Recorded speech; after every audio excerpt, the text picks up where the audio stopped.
Stéphane Le Foll, le ministre de l'Agriculture et le porte-parole du gouvernement, est l'invité de Preuve par 3. Bonsoir. Bonsoir. Merci d'être avec nous, avec Karine Perret de l'agence France Presse, avec Perrine Tarnaud de Public Sénat et toujours en partenariat, comme chaque semaine, avec Dailymotion. François Hollande a donc abattu sa carte de France ramenée à 14 régions, mais Manuel Valls précise dans la foulée que rien n'est figé. Alors, est-ce que ça n'aggrave pas le sentiment d'impréparation, d'improvisation? Non, la carte qui est proposée par le président de la République, elle est le point de départ qui est fixé dans un débat qui a duré déjà depuis des années, je pense ici au Sénat en particulier, où tout le monde a revendiqué, a proposé des regroupements, une réorganisation. Donc c'est tranché. À partir de là, il y a un débat qui s'engagera dans les assemblées, et en particulier ici au Sénat. Et je l'ai dit, je vais le dire ce soir, le projet de loi, les deux projets de loi qui seront présentés, à la fois sur la carte, sur les élections et leur mode, et sur les compétences, seront présentés au Conseil des ministres le 18 juin. D'accord, on connaît le calendrier. Et donc, tout de suite après, il y aura un débat. Mais qu'est-ce qui peut encore bouger, par exemple, puisque ça n'est pas figé? Donc, par exemple, le nombre de régions, il peut encore... Non, je crois, ce qui peut bouger, on le sait. Oui, il peut y avoir des choix qui peuvent être exprimés s'il y a un large consensus qui peut corriger ici ou là des choix qui ont été proposés. Mais globalement, il y a deux principes qui ont été fixés. On regroupe les régions et on ne les démantèle pas. Voilà. Donc il n'y aura pas de démantèlement de département, par exemple, la Loire-Atlantique. Sur ces deux principes, après, voilà, il y a une proposition qui a été faite. En tout cas, il était absolument nécessaire de mettre un terme à ce sempiternel débat qui n'a jamais débouché. Donc voilà, le président de la République a pris ses responsabilités. Vous savez ce que disent les psys sur les injonctions contradictoires. C'est ce qu'il y a de pire dans l'éducation des enfants. On a quand même là le chef de l'État. Il y a même des injonctions paradoxales quelquefois, vous savez, chez les psys. Et là, on a le chef de l'État donc qui tranche difficilement, apparemment. Hein, mais donc, c'est jamais facile. C'est jamais facile. Ça fait 20 ans que ça dure, donc c'est que ça, il y avait quelques raisons, et c'était difficile. Bon. Il l'a fait. Il se présente en tous les cas, et ce sont ses termes, comme l'architecte d'une France modernisée, mais juste derrière, il y a le Premier ministre qui passe et qui, lui, annonce la concertation. Donc d'un côté, l'arbitraire, de l'autre, la concertation. Non, on ne peut pas dire ça. J'étais là, j'étais en face de lui. Il a dit, il y a maintenant une étape qui est franchie. Et il y a bien sûr un débat dans les assemblées qui peut faire évoluer les choses. Il n'a pas dit que ce qui était mis sur la table était fait pour être remis en cause. C'est pas ça qu'il a dit. C'est pas vrai. Il a bien inscrit son discours dans la proposition qui était faite et aussi, bien sûr, dans le fait qu'après avoir beaucoup discuté, beaucoup écouté, il y a le Parlement qui doit se prononcer. On peut quand même se poser la question sur ce qui peut encore bouger, parce que ça a bougé jusqu'au dernier moment, avec au fil des coups de téléphone, notamment passés par le chef de l'État, pour le sort des pays de la Loire. Ça a donné lieu à d'incroyables variations. Pourquoi ça n'a pas été possible de satisfaire tout le monde, à la fois Ségolène Royal et Jean-Marc Ayrault, qui avaient des visées? C'est des sujets qui sont beaucoup plus compliqués que les noms que vous avez évoqués. On est sur des sujets qui sont avec des engagements pour le moyen et le long terme, avec des choix, vous le savez, en particulier sur la Bretagne, qui sont liés ou qui peuvent être liés, certains arguments, à l'idée qu'un département, la Loire-Atlantique en l'occurrence, pourrait être attaché à la Bretagne, sachant qu'à partir de là, on ne sait pas ce qui se passerait pour les Pays de Loire. Le choix, ça a été le non-choix. C'était pas simple, mais c'est pas ça. C'est que dans un moment où il faut trancher, il faut le faire avec la volonté de réussir et de mettre sur la table chacun devant ses responsabilités. Et là, il y a un débat qui s'engage, mais il y a surtout une étape majeure qui a été franchie sur un débat, je le dis, qui dure depuis 20 ans. Oui, oui. Jean-Pierre Raffarin dénonce des décisions et une politique au fil de l'eau. Mais si je regardais les cartes qu'a proposées Jean-Pierre Raffarin, je ne vois pas pourquoi aujourd'hui Jean-Pierre Raffarin ferait comme s'il découvrait ce qu'il a lui-même un jour proposé. Qu'est-ce qui se passe? On connaît ça par cœur. C'est pas le fond qui est discuté. La preuve, c'est que Jean-Pierre Raffarin a commis un rapport avec M. Cratinger qui reprenait les objectifs. De manière très claire. C'est la méthode qui critique. Mais oui, mais parce qu'on fait de la politique et on essaye de la faire. Quand on n'est pas sur le fond, on la fait sur la forme. Quand François Fillon vous accuse de petits arrangements politiciens, il fait de la politique aussi? Oui, je crois qu'il fait de la politique et politicienne. Mais chacun fait de la politique, mais on a des responsabilités. On peut avoir des arguments qui sont évoqués par certains. Je les contredis parce que c'est des arguments politiciens. On pourrait avoir des vrais débats sur le fond. hein, sur des vraies questions. C'est pas ça. Alors, C'est question- simplement, on dit, ah, il y a une question de méthode. Pourquoi? Parce qu'on ne veut pas discuter du fond. Parce que ce soit François Fillon ou que ce soit Jean-Pierre Raffarin, ils ont à plusieurs reprises proposé ce qui est sur la table aujourd'hui. Alors, question politicienne, est-ce que vous espérez avec cette réforme amortir un éventuel nouveau contre-coup électoral lors des élections régionales fin 2015? Est-ce que vous vous rendez compte que vous ramenez une réforme comme celle-là? Non, Il y en a- c'est une question. C'est une question, mais je vais vous répondre justement. Vous me posez une question, sous-entendu, vous êtes un politicien, donc vous avez fait ce que vous venez de faire pour des histoires électorales. Non. Il y a des enjeux qui dépassent des échéances électorales. La preuve, c'est qu'une organisation territoriale, je vous le rappelle, les régions, elles ont été dessinées en 1950. Et que pour les départements, ça date de la Révolution.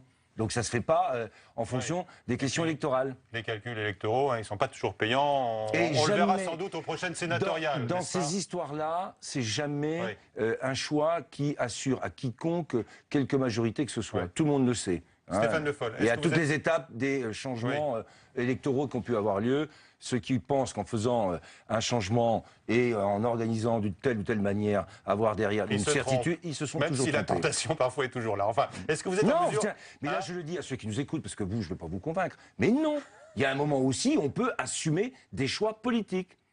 Stop aussi à cette manière de décrédibiliser et de ridiculiser une parole Oui. politique. Est-ce Des que- choix sont jamais faciles à faire. Bien sûr. Alors, Bon. pour crédibiliser ce projet, cette Voilà. réforme, est-ce que vous êtes en mesure de chiffrer les économies escomptées? Parce que là, le chef de l'État, il n'a pas donné de chiffres, par exemple, dans sa tribune, Il a raison. arrivé à la presse régionale. Il a raison parce tardivement. que il a raison parce que À combien, alors dans ce domaine-là, sur les chiffres, ça sera la mise en œuvre de cette réforme qui fera les économies. J'ai vu François Patria en venant ici. On a Bourgogne. discuté un peu sur la Bourgogne et la Franche-Comté. Eux, ils se sont mis d'accord depuis Oui, déjà ils sont un temps. volontaires, Et ils enthousiastes. savent exactement. Et il l'a dit. Moi, je sais sur quoi je peux faire des économies de fonctionnement par rapport. Et je préfère faire des Ah ben économies lui, de il dit fonctionnement. 12 milliards au niveau national. Non, par c'est André exemple. Valigny qui a dit ça, parce qu'à mon avis, c'est pas François Patria. 10, ils disent une dizaine. Bon, de ben, une milliards, dizaine. dit-il. Bon, mais je fais confiance Dans à une François interview au Patria. Parisien. Eh bien, c'est quelqu'un qui connaît le sujet. Et il a peut-être pris l'exemple de sa fusion, son choix avec Exactement. Franche-Comté, Et il a pour extrapolé. extrapoler. Donc, après tout, mettons ça sur la table. Il y a des économies potentielles. Deuxièmement, plus les régions sont grandes, je le dis aussi, plus le fonctionnement, qui est un coût fixe, eh bien, par habitant, est faible lorsque les régions sont grandes. Et plus il est élevé quand les régions sont Ouais. petites. Voilà. Alors, François Hollande peut-il prétendre se relancer avec cette réforme et en faire un marqueur de son quinquennat? Je crois que les questions qui sont posées sur la relance Oui. pour François Hollande dépassent les éléments de réforme qui peuvent être proposés ici pour la réforme territoriale. J'oublie pas non plus, par exemple, la question de la solidarité avec le vieillissement de la population. Je pense que c'est quelque chose qui s'inscrit dans quelque chose de plus large. Il est nécessaire de réformer pour la France, pour les Français, pour son redressement. Et en même temps, c'est au bout du compte la somme de ce qui aura été fait qui sera jugée. Voilà. Et c'est comme ça que ça va se faire. Comment il va s'y prendre? Parce on a vu l'hostilité de la droite et puis de quelques grands responsables socialistes, hein, les barons. Sur la question de des territoires. Là, Ah oui, bien Parce sûr. que Je si pense à c'était la sur le. Picardie. Sur quoi? Non, mais vous m'avez posé une question sur la François relance du Hollande. quinquennat. On va y arriver non, plus j'ai- globalement. Voilà, d'accord. Mais sur cette réforme-là, je citais... Mais c'est un engagement qui est fort. Je sais qu'il pose des problèmes, mais c'est aussi à mesurer à l'aune de ce que ça doit apporter à la France de manière globale. Et qu'on ne peut pas rester uniquement campé sur ce qui existe. On le conserve et on ne bouge pas. C'est ça l'enjeu. Oui. Et je pense Alors- que chacun, et nous, on s'y engagera au niveau de la majorité pour faire passer cette D'accord. réforme. Y compris auprès de vos amis du Et Picardie, y compris, bien Languedoc-Roussillon, de Bretagne non réunifiée, on l'a dit. Alors, donc la crispation autour du chef de l'État, elle est manifeste, surtout après, bien sûr, les revers électoraux, aux municipales et puis aux européennes. Certains évoquent une crise institutionnelle. Je Que trouve qu'il y a répondez-vous? Il y a beaucoup de commentaires qui sont faits extrêmement désagréables et quelquefois assez insupportables. Donc les institutions, elles sont ce qu'elles sont.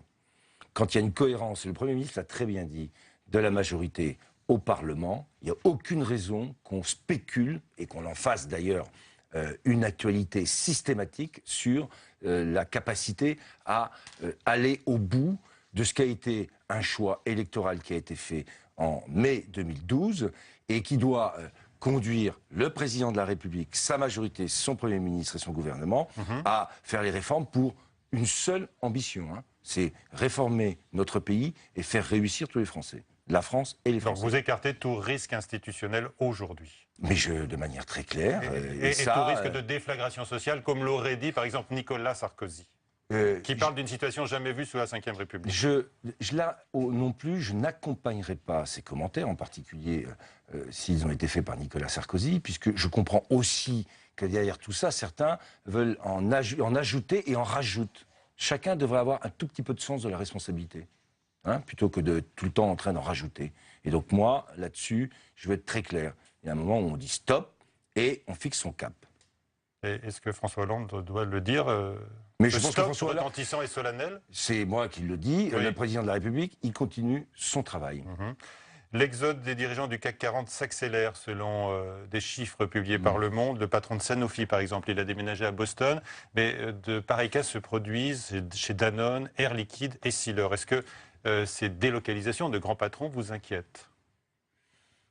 Moi, ce qui m'inquiète, c'est le fait que la France se soit désindustrialisée. Parce que les patrons, je prends par exemple, j'ai lu ça d'ailleurs tout à l'heure, cet après-midi, parce que je n'étais pas au courant, mais le patron de Sanofi, qui est venu en France, qui a profité, d'après ce que j'ai cru comprendre, des avantages qui sont liés à des patrons qui viennent de l'étranger, et qui au bout de 5 ans perdent ces avantages, et il est parti. Moi, ce qui m'importe, c'est que les entreprises, la capacité productive, d'innovation, la recherche, les grandes questions stratégiques, des centres de décision restent en France. Bon, et par ailleurs, on se souvient de François Hollande sur la finance, mon seul adversaire, le fameux discours du Bourget. Aujourd'hui, est-ce que vous confirmez que le chef de l'État se mobilise pour défendre une très grande institution bancaire qui pèse sur le plan mondial, BNP Paribas, on sait que la banque française est sous la menace d'une sanction record de la part des autorités américaines pour avoir contourné l'embargo contre l'Iran et Cuba. Le chef de l'État s'implique?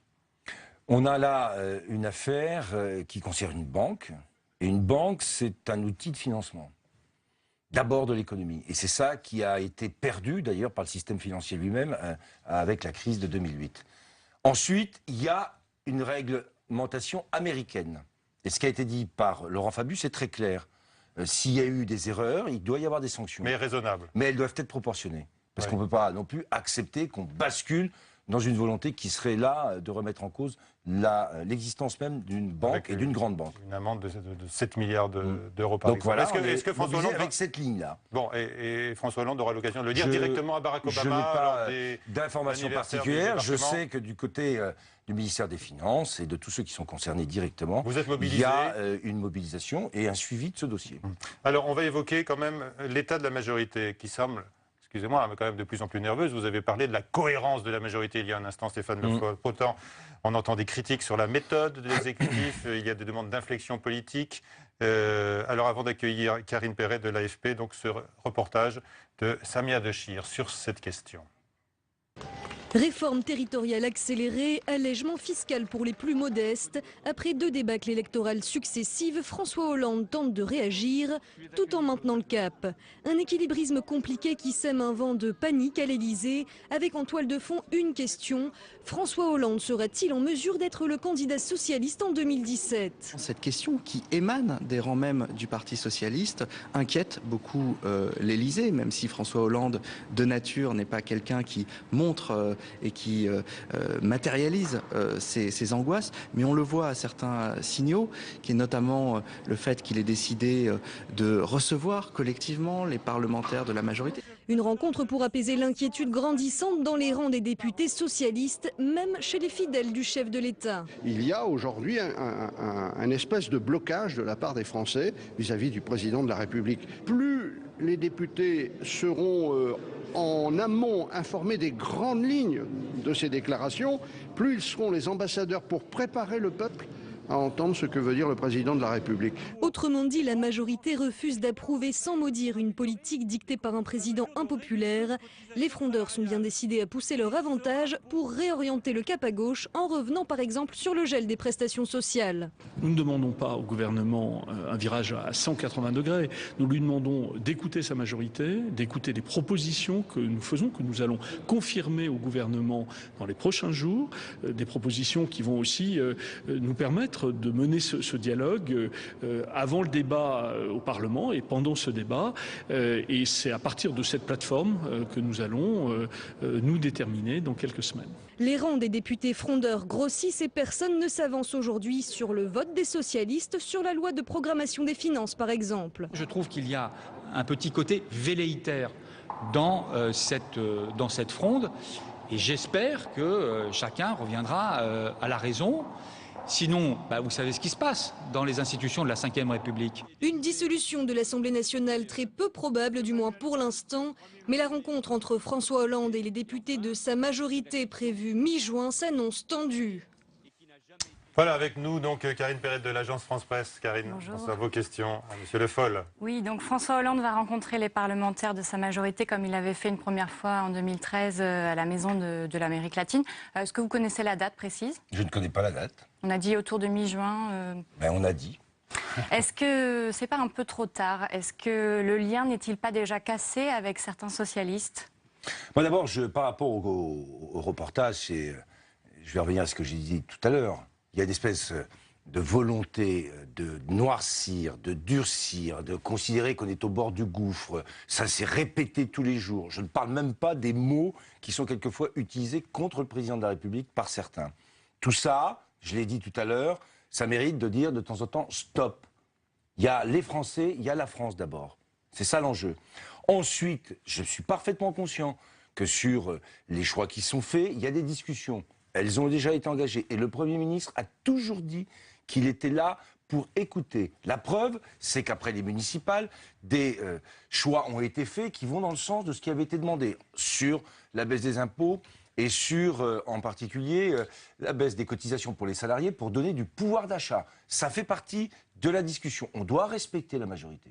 Oui, mais je demande à chacun de respecter aussi et l'exécutif et le gouvernement et les choix du président de la République. Mais pour renouer la confiance avec sa majorité, qu'est-ce qu'il doit faire, François? Qu'est-ce qu'il doit leur dire, le président de la République? Je ne suis pas le président de la République. Je ne parle pas à la place du président de la République. Je sais une chose, je l'ai dit, il faut être capable d'écouter.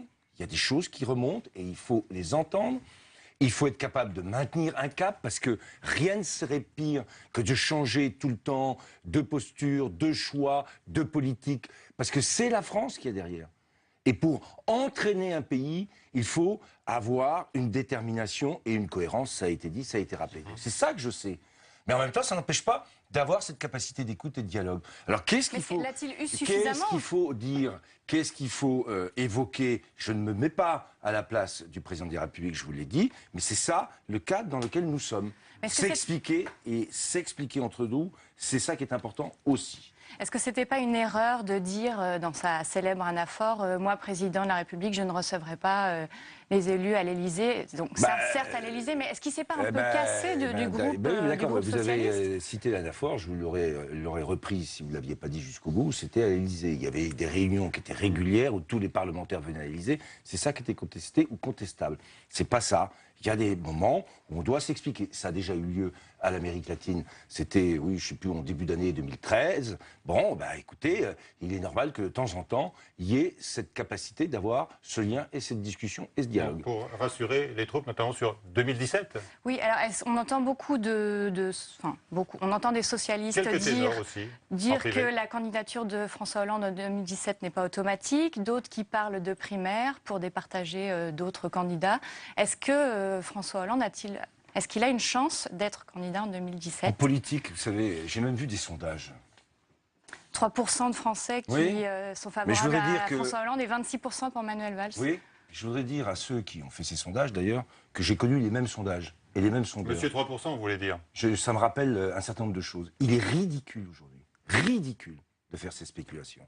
Ridicule d'alimenter les commentaires que vous faites, à juste titre, on ne peut pas vous le reprocher, avec ces sondages qui sortent à 3 ans d'une échéance. Sans savoir exactement. Attendez, ce sont des politiques qui s'expriment. Ça ne m'empêche pas de dire que ceux qui s'expriment politiquement sont ou mal intentionnés, ça peut leur arriver, ou ridicules s'ils le font naïvement. Voilà. Quand François Bayrou dit ça ne peut pas durer comme ça pendant 3 ans encore, il est ridicule. Ah mais je pense que François Bayrou, en disant ça ne peut pas durer comme ça, d'ailleurs, quelle est l'alternative? Il ne sait pas. On annonce ça comme ça parce que c'est une espèce de formule. Et ça sert à quoi? Si on est responsable politique et qu'on pense que ça ne peut pas durer, c'est qu'on a quelques idées.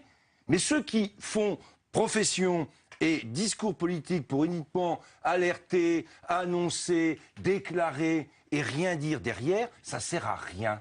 Ça sert à rien. Voilà, c'est ce que je veux dire. Et je le dis de manière très clairement et très fermement. Oui, mais il y a quand même dans les rangs socialistes des proches... Vous pouvez continuer, citez-moi des noms. Oui, allez-y, donnez-moi des noms. Le député Delcourt... non, c'est pas vrai. Ça, je connais bien le député Delcourt. Jamais il a dit ça. Le problème que François Il a dit qu'il avait un problème de lien. Oui, ça il a dit.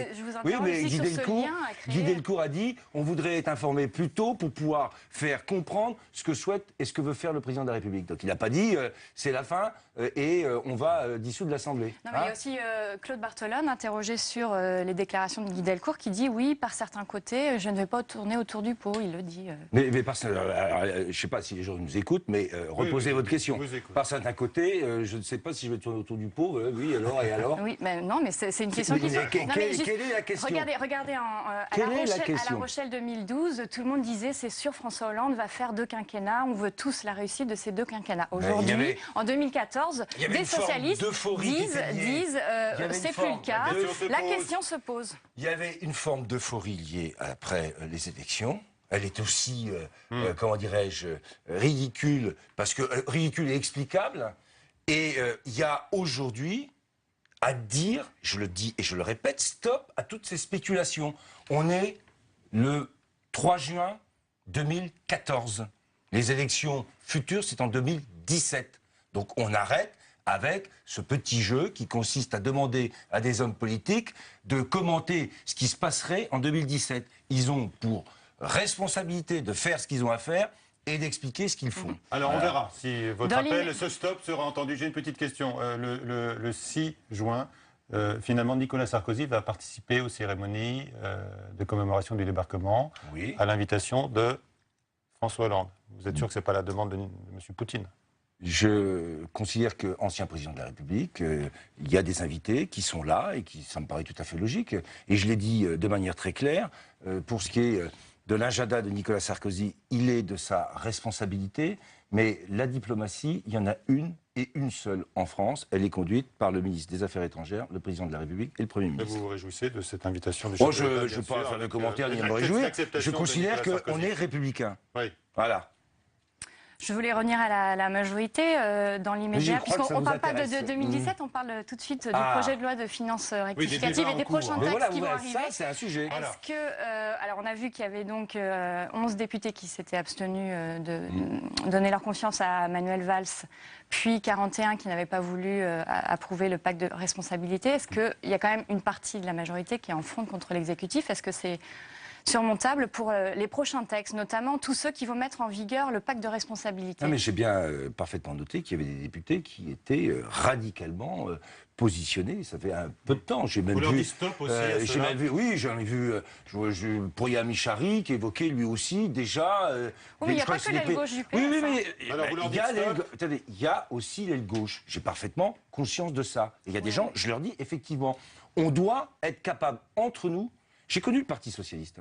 Je sais la capacité, la propension qu'il y a à discuter, à débattre. Et ça, c'est acceptable. Mais chacun doit bien mesurer la responsabilité qui est la sienne. Face, je le dis, au pays. Ce n'est pas dans une relation entre nous, là. C'est avec les Français. C'est avec la France. La France dans l'Europe, la France dans le monde. On est dans une situation qui est difficile. Tout le monde doit le rappeler. Tout le monde doit en avoir conscience. Moi, en tant que ministre de l'Agriculture, je suis interpellé tous les jours pour des problèmes qui existent dans l'agroalimentaire et ailleurs, en particulier dans la région de la Bretagne.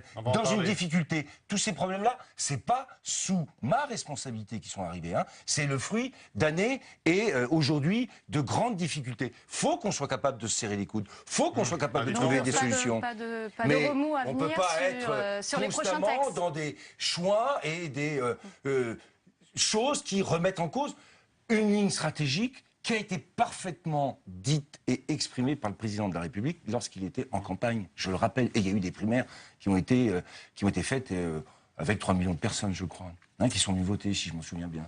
Est-ce qu'à terme, il ne pourra pas y avoir un risque de dissolution à l'Assemblée nationale? Mais je ne rentre pas dans ces débats. Je vous ai dit là-dessus, on aura des débats, il y a des débats à avoir, il faut respecter le Parlement, respecter sa majorité, ça c'est indispensable. Et le Premier ministre a montré qu'il était capable d'écouter et de discuter. Mais il y a aussi un moment où il faut que chacun prenne bien la conscience de ce qu'est la situation dans laquelle nous sommes, et on s'en sortira ensemble.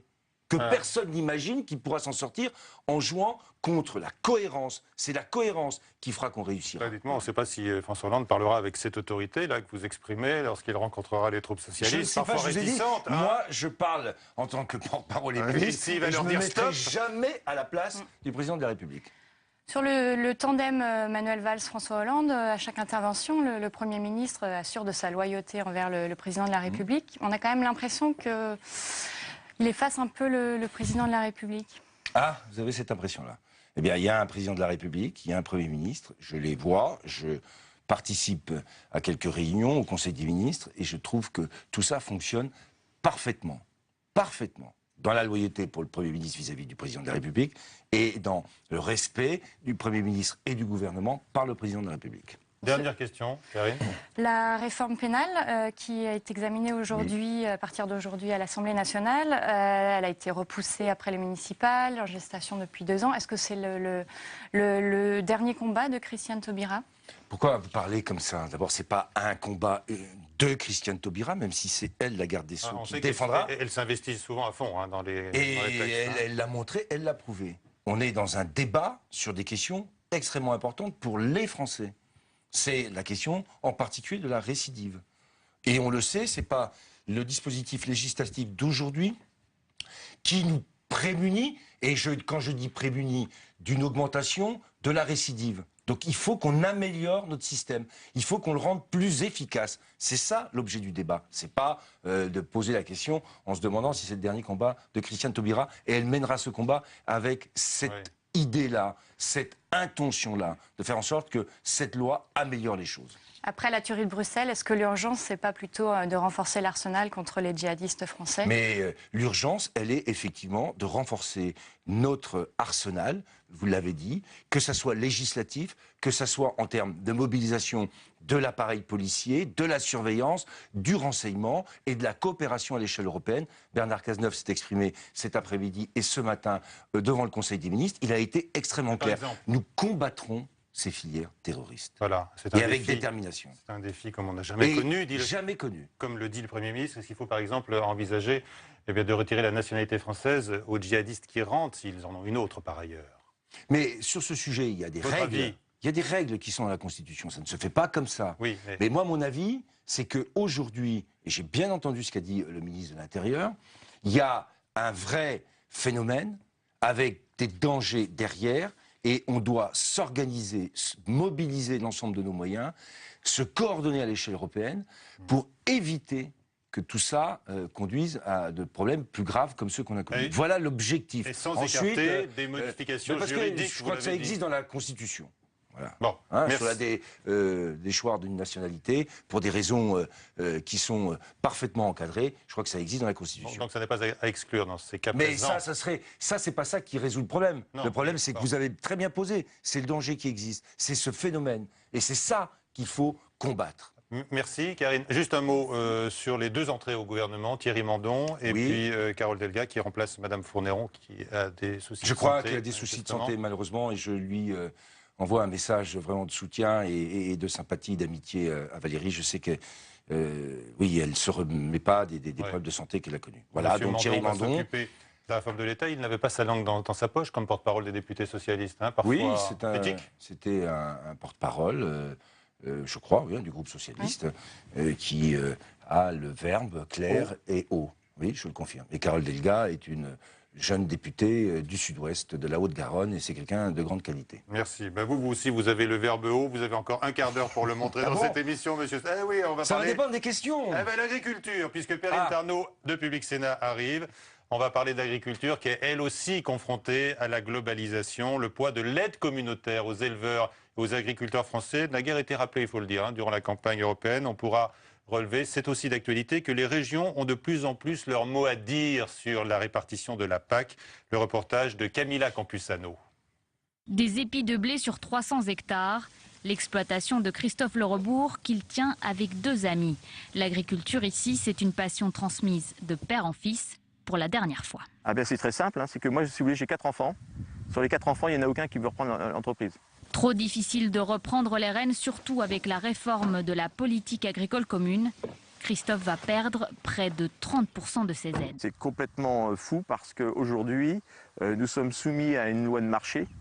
Et ces aides, justement, ça nous servait à moduler les baisses et les hausses pour avoir une agriculture à peu près compétitive en Europe et dans le monde. C'est catastrophique pour un secteur économique. Christophe compte maintenant sur la région, c'est elle qui pourra distribuer une partie des fonds de la PAC. Qu'on puisse bénéficier, je dirais, de ce genre d'aide pour, justement, pour une agriculture qui est spécifique. Si on veut continuer à être agriculteur à 20 km de Paris, demain ça va être compliqué. La région se focalise que sur l'agriculture biologique, mais malheureusement, c'est pas que ça l'Île-de-France. C'est une multitude d'agricultures qui a besoin de vivre et qui a besoin d'amener des produits de qualité aussi.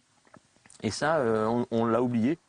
Le rôle des régions est en discussion aujourd'hui au Sénat. Jacques Jaouen est venu spécialement de Bretagne. Pour ce producteur de lait, la PAC représente plus de la moitié de ses revenus annuels. Les régions au cœur de la PAC, une bonne nouvelle pour lui. Le fait de décentraliser, c'est important parce qu'on se rapproche du terrain. En Bretagne, nous sommes nombreux sur de petites structures foncières. Donc la priorité chez nous, c'est la modernisation des bâtiments d'élevage. C'est pour prendre en compte la particularité des régions qu'elles sont associées au processus. D'abord, ça va faire des économies sur la gestion, puisqu'il n'y aura qu'un seul interlocuteur qui va gérer ces crédits. Ensuite, nous pourrons mettre en place, avec les organisations représentatives de l'agriculture, une mode de co-élaboration, de co-construction de ces politiques au plus proche des territoires et des agriculteurs. Une co-construction, mais pas de réelle autonomie des régions. Elles devront respecter le cadre fixé par l'État et bien sûr par Bruxelles. Voilà, donc Perrine Tarnaud nous a rejoint. Perrine, bonsoir. Bonsoir Vos Michel. questions d'abord, et enfin peut-être dira-t-il au ministre de l'Agriculture. Exactement, puis après on passera au porte-parole du gouvernement. Est-ce que ça veut dire, si on suit bien ce reportage, qu'il va maintenant y avoir autant de politiques agricoles différentes qu'il y a de régions en France? Même s'il y a moins de régions, sans doute. Bon, la question a le mérite de poser avec une injonction, là aussi, qui consiste à... oui, non, il y a un choix de... contrasté.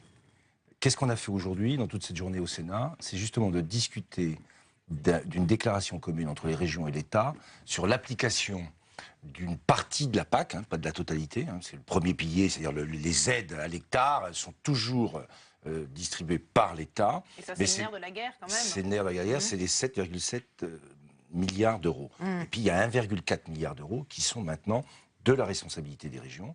Et dans cette responsabilité des régions, on a fixé par une déclaration les grands objectifs qu'on allait poursuivre ensemble. Mais maintenant, c'est les régions qui sont autorités de gestion. Donc ça veut dire que les régions pourront développer à leur convenance les politiques agricoles en fonction peut-être de leurs particularités locales.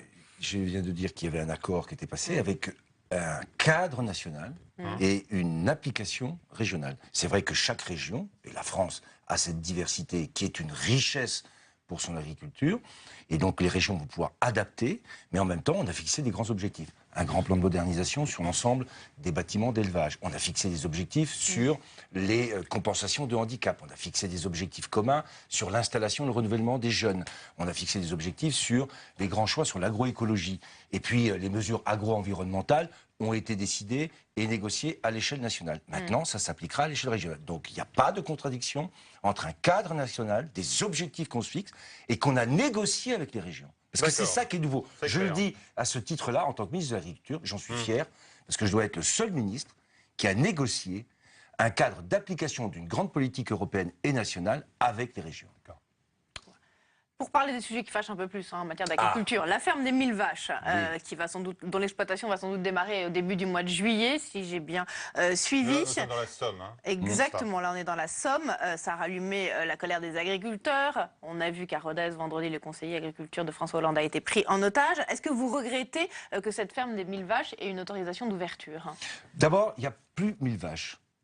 D'accord? C'est 500 vaches. On parle beaucoup et on en rajoute toujours. Ça, c'est le premier point. Et ça, on a perdu 500 vaches. Mais non, mais je vous le dis, c'est tout. Si j'informe. Parce que comme 500 vaches, ça reste énorme quand même. Vous savez qu'il y a des GAEC aujourd'hui, des groupements d'exploitants agricoles qui font du lait et qui ont quelquefois 500 vaches. D'accord. On parlera plus tard. Est-ce qu'on va Quel vers est ce l'enjeu modèle alors de... Deuxièmement, je voudrais dire que par rapport à ce qu'a dit la Confédération paysanne, le porte-parole en particulier, qui a dit que c'était le projet du gouvernement et du ministre de l'Agriculture, c'est parfaitement mensonger. Mon projet, moi, justement, quand j'ai négocié la politique agricole commune, c'est de développer une agriculture avec des chefs d'exploitation. Agriculteurs, paysans, éleveurs. C'est tout l'enjeu de la garantie du statut des GAEC.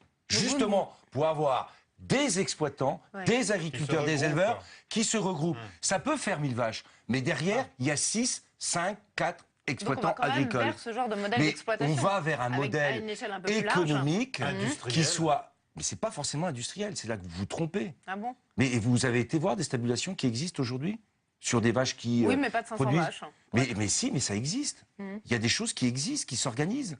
Le vrai problème derrière, c'est est-ce que quelqu'un qui a de l'argent investit pour produire du lait aujourd'hui? Est-ce que je peux l'empêcher? Non. Quel est mon problème? Et pourquoi c'est pas mon projet? C'est son projet à lui. Et qu'on s'est attaché à lui faire respecter toutes les règles, en particulier environnementales. C'est pour ça que ce n'est pas un projet de 1000 vaches, c'est un projet de 500 vaches. Quel est mon projet à moi? C'est d'avoir des agriculteurs, des paysans qui soient à la tête des exploitations agricoles. Son projet à lui, c'est j'investis et après je mets des salariés. Il n'y a plus d'agriculteurs. C'est ça le problème. Et ça, c'est pas mon projet. Mon projet, moi, ça consiste à créer dans la loi d'avenir des groupements d'intérêt économiques et environnementaux. Parce que je veux des agriculteurs. D'accord, donc c'est moins un problème de taille que de structure. Mais bien sûr, parce que la taille, vous en avez... Il y a des tailles qui sont et qui existent aujourd'hui, qui ne sont pas au niveau des 1000 vaches, mais en Allemagne, vous avez 1000, 2000, 3000 vaches. Au Danemark, 1000, 2000, 3000 vaches. Mais ça, c'est pas le modèle que vous souhaitez. Mais j'ai pas dit, je le répète. Mais vous l'excluez pas alors? C'est très clair. C'est pas mon modèle. Et c'est pas mon projet. La preuve, mon projet, c'est autre chose. Et donc, je rappelle que là-dessus, ce qui a été dit est un mensonge. Vous condamnez quand même les dégradations commises par les militants de la Confédération paysanne. Mais je condamne. Écoutez, il y a un projet, légalement, il existe, il est légal. Je n'ai toujours respecté les manifestations. J'ai toujours dit à la Confédération paysanne que je respectais leur position qui demandait à ce que ça a été jusqu'à des dégradations, des vols aggravés. Je n'ai pas été. Ce n'est pas mon projet. Et ce n'est pas la manière dont je pense qu'on peut porter un débat à l'échelle nationale. Voilà, c'est très clair. De la même manière que d'avoir, alors c'était entre guillemets, parce que c'était pas une séquestration non plus, là aussi, l'exagération médiatique, le fait qu'on en rajoute tout le temps. Vous parlez de Rodez, là, je parle de Rodez, c'est ce que vous avez cité, vous avez dit séquestré. Tout ça s'est passé. Il a été retenu pendant 3 heures. Chacun était conscient que la garde à vue, qui était celle du porte-parole de la Confédération paysanne et d'un certain nombre d'éleveurs, allait se terminer, puisqu'elle se terminait dans la matinée. Donc il n'y a pas de séquestration. Mais vous regrettez quand même qu'on soit arrivé en France à un tel degré de crispation que finalement maintenant le président de la République ne peut plus se déplacer sans ce genre d'incident? Alors vous voyez là, je ne peux pas accepter ce que vous faites. Vous êtes en train de me dire, vous passez de ce problème des 1000 vaches et vous me dites un tel degré d'exaspération.